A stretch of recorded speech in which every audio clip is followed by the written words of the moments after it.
So I managed to pick up this paddling pool rather, pretty cheap on Facebook Marketplace, but unfortunately it's got a hole in it. There we go. But that shouldn't be too hard to fix. So what we're going to do is we're going to clean it up and then stick a patch on it. So there's the hole there.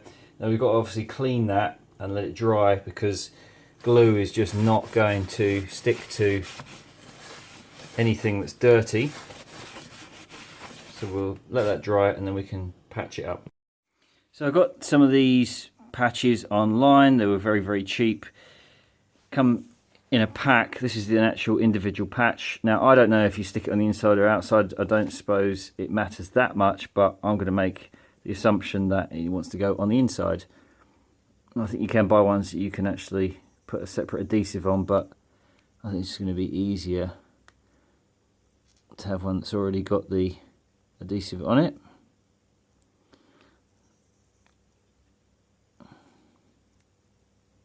There we go. So it's just a clear, flexible patch.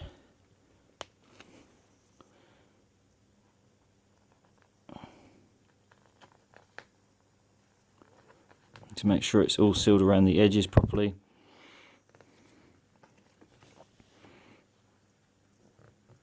And then it says just lay aside for about 30 minutes. So I'm going to leave this for a few hours and then we can test it with water. Actually, it's pretty good, isn't it? The fact that it's translucent means you don't really see it. Brilliant. You can probably barely see that.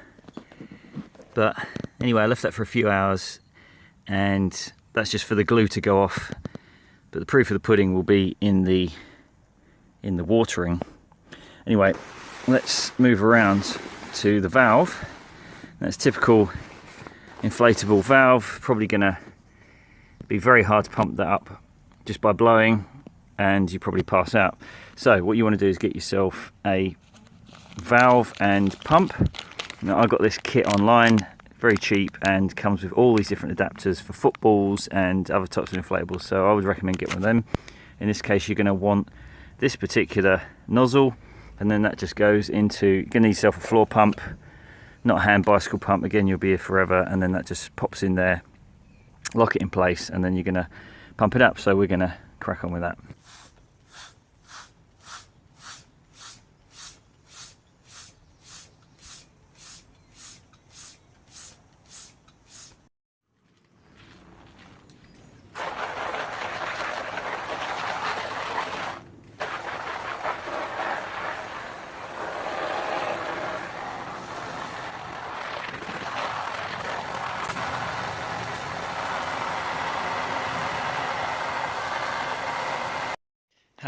Wasn't quite the bargain I'd hoped for.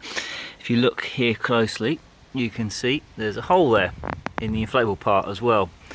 So I put another one of those patches on it and it seems to have worked. So it's good for air leaks and water leaks, so that's great.